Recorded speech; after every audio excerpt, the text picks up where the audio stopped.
I mean, I did, the whole session was like exercise, now what could the key points be? And it just only proves its point, because then people are like, let's do a whole session on this topic. And I'm like, no. We're just demonstrating that that's what it does. And, but it really does. I mean, immediately people are wanting to dive into that topic just because they're intrigued, because no longer is something, you know, just this vague. It's not vague, and it's really easy to go, why do that? Until you realize you struggled in the exercise and you didn't really do that. And what does that mean? And so a little more honesty, but it's just, it adds to the fun dynamic of learning. It adds to engagement and retention of it. And I get worried for the number of leaders and coaches and trainers that are thinking about efficiency over effectiveness. And there's like, it's way more efficient for me to just tell you. It's faster. Instead of, is it sticking? Is it effective? So I find in my classes, because I think I do a mix of both, there is some stuff that I just broadcast. And it's a conscious choice because I want to spend more time immersed in an exercise on something else. But you do all of it this way. I vary it up, but even when I am telling, I'm trying to tell it and link it to some other aspect of the class or experience that they had. So even when I am telling, I'm kind of flashing back to other things. I do this exercise where basically I manipulate a person into choosing the Queen of Hearts, and I have somebody else holding the Queen of Hearts, and then I get them there. And it's all to talk about when you're a leader, sometimes you think you know the answer and you're going to coach them to that answer. And really what that is manipulation.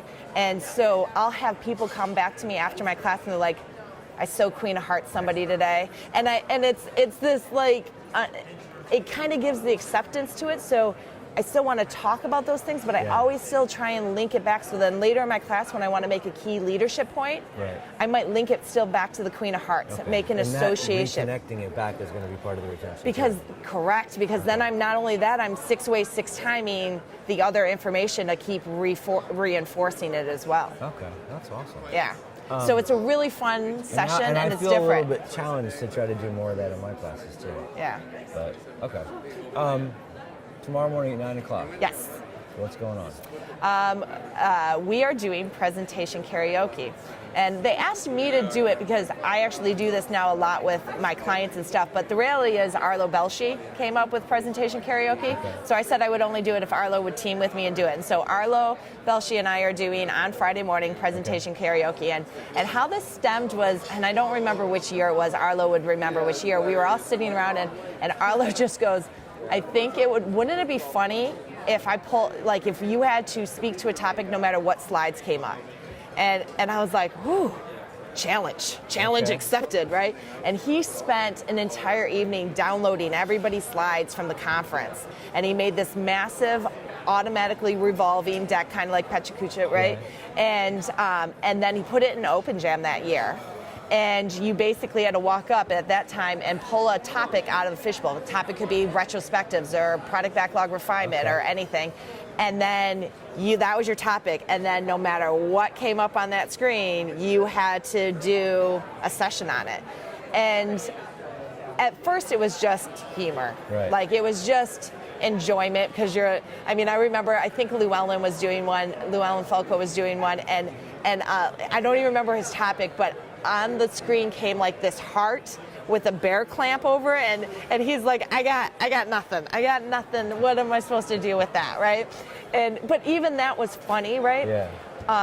And I watched him do that, and then I encouraged Arlo the next year to submit it for actually a talk on the learning track, because what I was finding was people who wanted to work on public speaking or didn't really trust their knowledge of a topic, that this became a cool coaching technique for me and a training technique for me. As like, I had somebody that was really nervous and he wanted to talk about this thing and he wanted all of his note cards right in front of him. And I'm like, no, you have this, go for it. And he ended up realizing how much he knew and how much he could adapt in the moment to what was coming up on the screen related to the topic that he had. And so it's been a really interesting technique that I've used to help people get a little bit more comfortable in that adjustment in the moment when you're speaking, because that's reality of what's going to happen, and that the slides support you. You don't support the slides. Wow. And it's been, I've had a blast with it. It's fun because even when you mess up and you got nothing, it's totally okay. Because it's almost like you expect not to have anything, and so it's just enjoyable. I challenge you. I've made some slight tweaks to it, like so if I have brand new people, they get to choose their own topic. Okay. Like that, I don't put them on the spot of choosing out of the fishbowl. Like you came up, you got to choose out of the fishbowl. But if there's somebody brand new to the conference or doesn't, if they have a CSE, you should never let them pick it. Yeah, yeah. But if they're just somebody brand new or not a speaker, and it's to make it a little bit safer. I offer to pair with people sometimes if they want to get up, but they're nervous about doing it. I'll pair with them on doing it, and so. And is it all slides from the conference? We will have this deck. Random? They're random. Okay. They'll be Arlo has on his machine from that year that we created, so he has a series, so they'll be somewhat old. I have a deck that's a little easier of a deck with less words and more just pictures and things for people to do. So we'll have a couple variations. Neither one of us did the work this year and pulling down slides from this year's conference just because it is a lot of work. It's a lot of work. Cool. So one last question. Okay. Now that you're here as an attendee/speaker, a consumer instead of the person running it, what's been your favorite part so far? Well, it's not a completely fair question, though, for this year because I'm still a track chair on Stalwarts. Oh, all right. So I haven't really gotten to go to the program here, but I can still answer the question because I do love going to the sessions. I do love, and I'm really proud of the audacious salons and the different sessions that we've done here. But I am proud of the resilience of this community in terms of when people are low, when people are hurting, or when people are struggling. There were people here this week that have been laid off recently and were comfortable to ask for help and just not help me get a job, just help support me and check in and get through the week. We had people this week that are dealing with the loss of Weinberg. I mean, I was able to meet him. He was of influence to me, but I didn't know him. But there are people like, other people, who this is a dramatic and painful loss for, and that we can then support them. And during Jeff Patton's session and Patton calling out Hussman and wanting to acknowledge he is sick right now and saying, how do we appreciate people now? They need to hear it. And I think for me, there can be so many, and this is like a family reunion at times, and with all families, there's goods and bads, right, and dynamics. And I needed the positivity of this week. I needed to just have people lifting people up, and we did a lot of appreciations. And for me, it's how I started with Hussman, going above and beyond to include me and help people meet me, to seeing it now and still seeing, hey, come on, join us. And on top of it, it's saying thank you, like that I got to look Diana Larson in the face this weekend and go, thank you, you've made a difference for me. And to be able to take that time for the appreciation. And that for me still is, I love the program, I love the sessions, I love all the many, many things, but for me it still comes back to the relationships. It is really impactful. And as it moves from like an older generation to a younger generation and the next one, passing that down and kind of helping bring people up and become thought leaders in this space is important too. Yeah. Cool. Elastic, who helps run this event. And who saved my life all weekend. They had this is their 10th year, and so they had this slide deck, and they were showing photos, and there was a photo of me from very early on, and I was like, oh, I was a baby.